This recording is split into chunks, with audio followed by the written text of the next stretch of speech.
तो नमस्कार, मैं संतोष कुमार यहाँ पर आपको पूरा विस्तार से बताने वाला हूँ इस मैप के ऊपर, एपेक सम्मेलन के ऊपर। एपेक सम्मेलन जो अभी सैन फ्रांसिस्को में चल ही रहा है, जहाँ पर विरोध प्रदर्शनों का सामना भी करना पड़ा है शी जिनपिंग को। शी जिनपिंग की बात करें तो हमारे पड़ोसी देश चाइना के राष्ट्रपति वो एपेक सम्मेलन में भाग लेने के लिए अमेरिका गए हुए हैं। अगर सबसे पहले बात करें विरोध प्रदर्शनों का, तो सैन फ्रांसिस्को में काफ़ी ज़्यादा विरोध प्रदर्शन भी हुआ। कई तरह के विरोध प्रदर्शन हुए। कुछ विरोध प्रदर्शन चीन के सपोर्ट में थे। खासतौर पे जो भी लोग हैं दुनिया भर में जो हमास आतंकियों को सपोर्ट कर रहे हैं, फिलिस्तीन का सपोर्ट कर रहे हैं, वो शी जिनपिंग के सपोर्ट में, समर्थन में सैन फ्रांसिस्को में नारा लगा रहे थे, हाथों में तख्तियाँ लिए हुए थे। जबकि अगर ताइवान के मुद्दे पर बात किया जाए या इसके अलावा तिब्बत के मुद्दे पे बात किया जाए, ये दोनों ही क्षेत्र का जो स्वायत्तता है चाइना के द्वारा बाधित किया जाता है। तिब्बत को तो उसने हड़प ही लिया है, जबकि ताइवान पे वो अपना दावा कर रहा है। APEC यानी एशिया पैसिफिक इकोनॉमिक कॉरपोरेशन, ये जो क्षेत्र आपको दिख रहा है ये है एशिया पैसिफिक रीजन यानी एशिया प्रशांत क्षेत्र। इस क्षेत्र में व्यापार को बढ़ावा देने के लिए, आपस में व्यापारिक साझेदारी को बढ़ावा देने के लिए एपेक का स्थापना हुआ था। इसका मुख्यालय सिंगापुर में है। अभी जो मीटिंग चल रहा है एपेक का सैन फ्रांसिस्को अमेरिका में, वहाँ का जो सबसे मुख्य मुद्दा है वो है इजराइल हमास वार। लेकिन जो मीटिंग अभी तक हुआ है, 4 घंटे का जो मीटिंग चला जो बाइडेन और शी जिनपिंग का, हमास इजराइल मैटर पे कोई भी सार्थक बातचीत अभी तक नहीं हो पाया है। अब ये जो मीटिंग है जो बाइडेन और शी जिनपिंग का, दुनिया का नंबर 1 नेवी जो अमेरिका के पास है और नंबर 2 नेवी शी जिनपिंग का। अब मैं आपको नेवी का बात इसलिए कर रहा हूँ कि ये जो मीटिंग हुआ इसकी अगर बैकग्राउंड में आप देखिएगा तो भारत के समुद्री तट के नज़दीक चाइना का टाइप 39 जो कैटेगरी का सबमरीन है, जो डीजल सबमरीन है, डीजल से चलने वाला पनडुब्बी है, हालांकि वो न्यूक्लियर वारफेयर में कैपेबल है, उसको देखा गया है कराची के तट के पास। भारतीय नेवी के द्वारा उसे ऑब्जर्व भी किया गया और साथ ही साथ सैटेलाइट इमेजेस से भी इस बात की पुष्टि होती है।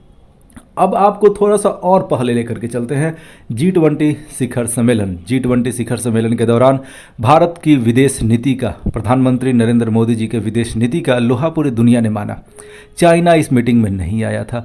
जो बाइडेन और मोदी जी के बीच जो बातचीत चल रहा था, जो तस्वीरें सामने आई थी, भारत सरकार के द्वारा जो ऑफिशियल बयान दिया गया, उससे ये बात स्पष्ट है कि भारत और अमेरिका के बीच जो रिश्ते हैं वो और भी कहीं ना कहीं मजबूत हुए हैं। चाइना को ये खराब लगना है, जाहिर सी बात है। चाइना नहीं चाहता है कि भारत अमेरिका के नज़दीक जाए। अब ऐसा क्यों?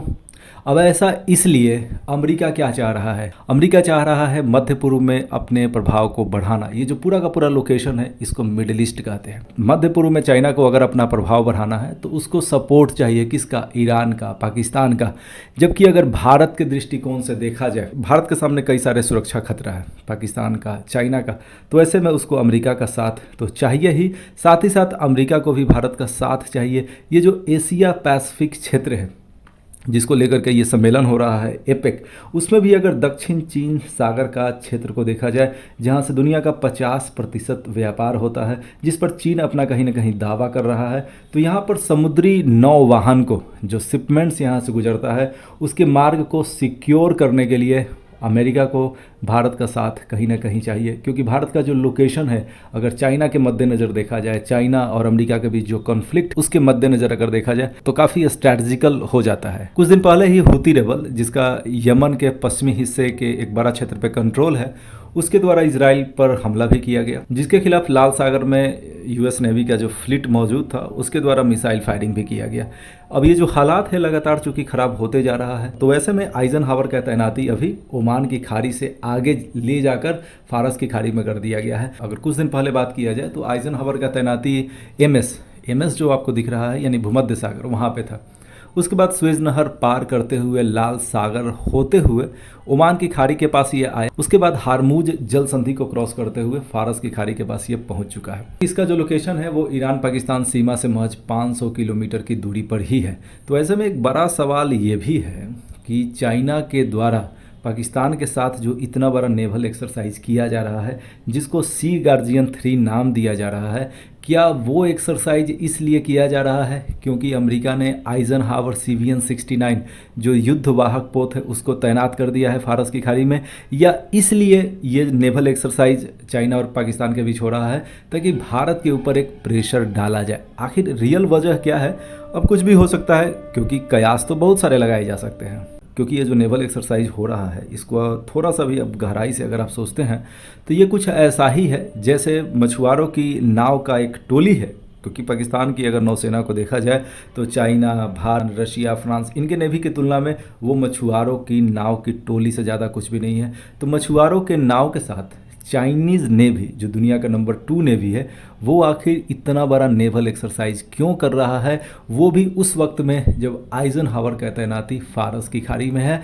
जहाँ तक मुझे लग रहा है कि टाइप 9 सबमरीन का ये जो तैनाती है या और जो फ्रीगेट और डिस्ट्रॉयर का तैनाती किया गया है, वो इसीलिए किया गया है ताकि अमेरिका के ऊपर कुछ प्रेशर डाला जाए चाइना के द्वारा। यानी दूसरे शब्दों में अगर आप और भी सोचें तो एपेक्स सम्मेलन के जस्ट पहले आइजनहावर के बगल में जो चाइना का फ्रीगेट है, डिस्ट्रॉयर है, सबमरीन का तैनाती है, वो अमेरिका को भी एक इनडायरेक्ट मैसेज देने का प्रयास चाइना के द्वारा किया जा रहा है। आसिम मुनीर कौन है? आसिम मुनीर है पाकिस्तान, जो एक डरपोक और कायर आर्मी है, उसका चीफ है आसिम मुनीर। ये जो नेवल एक्सरसाइज हो रहा है उसके कुछ समय पहले ही आसिम मुनीर चाइना गया था। अब जाहिर सी बात है, ये जो आसिम मुनीर का कुछ दिन पहले चाइना जाना, उसके बाद नेवल एक्सरसाइज करना, दोनों में कनेक्शन है। इस बात को आप समझ सकते हैं। भारत के लिए ये जो नेवल एक्सरसाइज है चाइना पाकिस्तान का, और जिस तरीके से शिप्स का तैनाती किया गया है, वो भारतीय सुरक्षा के लिए कहीं ना कहीं खतरा अवश्य है। आप इसको ऐसा भी समझ सकते हैं, अगर पिछले साल की बात किया जाए तो श्रीलंका का जो हम्बनटोटा बंदरगाह है, वहाँ पर चाइना का एक डिस्ट्रॉयर आया हुआ था। वो डिस्ट्रॉयर कुछ इस तरह का रडार सिस्टम से लैस था कि जो भारत का दक्षिणी हिस्सा को मैपिंग कर रहा था। यानी दक्षिणी भारत की अगर बात किया जाए, अगर उसमें भी बात किया जाए विक्रम साराभाई स्पेस सेंटर का जो केरला में है, इसके अलावा डिफेंस से जुड़ा हुआ बहुत सारे स्ट्रेटजिक लोकेशन भी है साउथ भारत में, तो उसको वो मैपिंग कर रहा था उन सारे लोकेशन का। उसके बाद भारत के द्वारा इस पर विरोध दर्ज किया गया। उसके बाद वो जो चाइनीज शिप था वो वहाँ से फिर चला गया। कुछ वैसा ही टेंशन अभी भी कहीं ना कहीं क्रिएट हुआ है भारत के लिए। यहाँ पर मैंने लिखा है फ्रीगेट और डिस्ट्रॉयर। फ्रीगेट और डिस्ट्रॉयर की अगर बात करें तो ये एक छोटे आकार का युद्धपोत होता है। अब जैसे कि आइजनहावर CVN-69 ये एक युद्धवाहक पोत है, उसकी तुलना में इसका साइज काफ़ी छोटा होता है। यहाँ पर हेलीकॉप्टर का लैंडिंग हो सकता है। उसमें भी अगर फ्रीगेट और डिस्ट्रॉयर की बात करें तो जो फ्रीगेट होता है वो सामान्यतः शिप्स को सुरक्षा प्रोवाइड करता है। जो व्यापारिक जहाज होते हैं उनको वो सुरक्षा प्रदान करने का सामान्यतः काम करता है। हालांकि वहाँ से मिसाइलों का भी फायरिंग वगैरह किया जा सकता है। अगर डिस्ट्रॉयर की बात करें तो फ्रीगेट से जो नेक्स्ट लेवल का युद्धपोत होता है, जो शिप्स होता है, उसको डिस्ट्रॉयर कहते हैं। और उसका इस्तेमाल इसलिए किया जाता है क्योंकि उसमें स्पीड ज़्यादा होता है। अब जैसे आइजनहावर, वो क्या है? एयरक्राफ्ट कैरियर है। उस पर फाइटर जेट उतर सकते हैं, वहाँ से उड़ान भर सकते हैं। लेकिन डिस्ट्रॉयर पर या फ्रीगेट पर ऐसा नहीं हो सकता है, क्योंकि फ्रीगेट और डिस्ट्रॉयर का जो साइज होता है छोटा होता है। तो डिस्ट्रॉयर का इस्तेमाल सामान्यतः इसलिए होता है क्योंकि वहाँ से मिसाइलों का फायरिंग वगैरह किया जा सके। हालांकि वहाँ पर हेलीकॉप्टर का लैंडिंग हो सकता है। अगर स्टील्थ टेक्नोलॉजी की बात करें तो स्टील्थ टेक्नोलॉजी का मतलब ये हुआ एक ऐसा टेक्नोलॉजी जिसके माध्यम से अगर कोई शिप्स है तो वो दुश्मन की नज़र से बच जाए। अब देखिए, मान लिया कि ये अरब सागर है, यहाँ पर एक समुद्री जहाज़ है। उस समुद्री जहाज़ के अगर 100 मीटर, 200 मीटर या 1 किलोमीटर दूर अगर कोई दूसरा शिप है, उसमें से कोई व्यक्ति अगर उसको देखेगा अपनी नंगी आंखों से, वो दिख जाएगा। अगर कुछ और दूरी पर भी है, अगर उसको दूरबीन से भी देखे तो वो दिख जाएगा, नो डाउट। आप कल्पना करें कि 100 किलोमीटर दूर से उसको ऑब्जर्व करना है, तो उसके लिए क्या प्रोसेस होगा? उसके लिए रडार टेक्नोलॉजी का इस्तेमाल किया जाता है। यानी जो शिप है, जहाँ से ऑब्जर्व करना है दुश्मन के शिप को, तो उस शिप से रडार के थ्रू इलेक्ट्रोमैग्नेटिक रेडिएशन को भेजा जाता है। वो इलेक्ट्रोमैग्नेटिक रेडिएशन दुश्मन का जो शिप है वहाँ से टकराता है, फिर वापस आता है, और इस तरीके से पता चल जाता है मोटे तौर पर कि इतना किलोमीटर की दूरी पर कोई बॉडी है समुद्र के अंदर। और समुद्र के अंदर कोई बॉडी अगर पानी के ऊपर है तो जाहिर सी बात है वो शिप ही होता है। तो इस तरीके से एक आकलन कर लिया जाता है। लेकिन जो स्टील्थ टेक्नोलॉजी है, इसके माध्यम से जो शिप है उसमें इस तरह का मटेरियल का इस्तेमाल किया जाता है ताकि वो इलेक्ट्रोमैग्नेटिक रेडिएशन को वो ऑब्जर्व कर लेता है। साथ ही साथ उसका डिज़ाइन भी ऐसे रहता है कि इलेक्ट्रोमैग्नेटिक जो रेडिएशन है वो उस पर टकराने के बाद रिफ्लेक्ट ही ना हो या कम रिफ्लेक्ट हो। इसीलिए स्टील्थ टेक्नोलॉजी को LO टेक्नोलॉजी भी कहा जाता है, यानी लो ऑब्जरेबल टेक्नोलॉजी। यानी स्टील्थ टेक्नोलॉजी का इस्तेमाल सामान्यतः शिप्स के लिए किया जाता है, खासतौर पर ऐसे समुद्री जहाज जिसका इस्तेमाल युद्ध के लिए होता है, क्योंकि इससे फ़ायदा यह होता है कि वो दुश्मन के रडार से बचा हुआ रहता है। तो अगर मोटे तौर पर यहाँ पे देखा जाए, चाहे वो इजराइल हो, गाजा हो या सीरिया हो, लेबनान हो, यहाँ पर जो माहौल है, माहौल काफ़ी गर्म है। और इजराइल के प्रधानमंत्री नेतन्याहू ने स्पष्ट कर दिया है कि हम दुनिया भर के प्रेशर में नहीं आने वाले हैं। अभी हाल फिलहाल कनाडा के जो प्राइम मिनिस्टर हैं जस्टिन ट्रूडो, उनके साथ सोशल मीडिया पर भी काफ़ी बहस हुआ था नेतन्याहू का। यानी इजराइल यहाँ पर रुकने वाला नहीं है। अमेरिका यहाँ पर क्या कर रहा है? अमेरिका ये कोशिश कर रहा है कि किसी तरीके से वो ईरान को शांत करे, इसलिए आइजनहावर CVN 69 का तैनाती भी कर दिया गया है। इसके अलावा अमेरिका के द्वारा 12 बिलियन अमेरिकी डॉलर का पेशकश भी किया गया है ईरान को, ताकि भाई तुम शांत रहो। लेकिन ईरान की अगर बात किया जाए, ईरान के जो लीडर हैं अयातुल्लाह खोमैनी, अब आपको पता होना चाहिए ईरान में जो सुप्रीम नेता होते हैं वो धार्मिक नेता होते हैं, नॉट प्रेसिडेंट। तो वो धार्मिक नेता है अयातुल्लाह खोमैनी। अयातुल्लाह खोमैनी की तरफ से इस तरह का बयान आ रहा है मीडिया में कि अमेरिका हमसे डर गया है, लेकिन ऐसा नहीं है। अमेरिका कहीं ना कहीं चीज़ों को बैलेंस बनाना अभी चाह रहा है। और जहाँ तक अयातुल्लाह खोमैनी की बात है, तो अयातुल्लाह खोमैनी उछल रहे हैं चाइना के दम पे। अगर अयातुल्लाह खोमैनी के अंतर्गत जो सेना है उसकी बात किया जाए कि किस तरीके से अयातुल्लाह खोमैनी अपने देश के ऊपर पूरी तरीके से कंट्रोल रखते हैं और साथ ही साथ मिडिल ईस्ट में वो आतंकवाद को बढ़ावा भी देते हैं, तो उसके लिए जो उनका फ़ौज है वो है IRGS, Islamic revolutionary guards corps. 1979 में ईरान में इस्लामिक क्रांति हुआ था। उसके पहले ईरान एक मॉडर्न देश हुआ करता था, लेकिन इस्लामिक क्रांति के बाद यानी कि जो धार्मिक नेता हैं वहाँ के हेड ऑफ स्टेट बन गए। उसके बाद जो चीज़ें हैं वहाँ पर पूरी तरीके से बदल गई। ईरान में वैसे तो आर्मी भी है, लेकिन आर्मी से भी कहीं ज़्यादा पावरफुल है IRGS, और IRGS को कंट्रोल करते हैं अयातुल्लाह खोमैनी। IRGS करता क्या है, चलिए इसको समझते हैं। IRGS जो इस्लामिक क्रांति हुआ था, उस इस्लामिक क्रांति को सुरक्षा प्रदान करता है। यानी जो इस्लामिक शासन चल रहा है 1979 से, उस शासन को बरकरार रखना, मेंटेन रखना IRGS का काम है।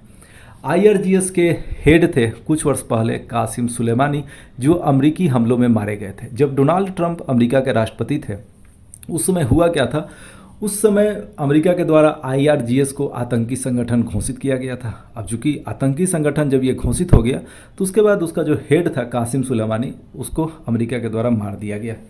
अगर कासिम सुलेमानी की बात करें, तो ये जो हूती रेबल आपको दिख रहे हैं, जिनके द्वारा इजराइल पर मिसाइलों से हमला भी किया गया, इसके अलावा लेबनान में जो हिजबुल्लाह है या गाज़ा पट्टी में जो हमास है, तो इस कासिम सुलेमानी के द्वारा इन तीनों ही HHH को काफ़ी ज़्यादा सपोर्ट किया गया था, इन तीनों को काफ़ी ज़्यादा बढ़ावा दिया गया था।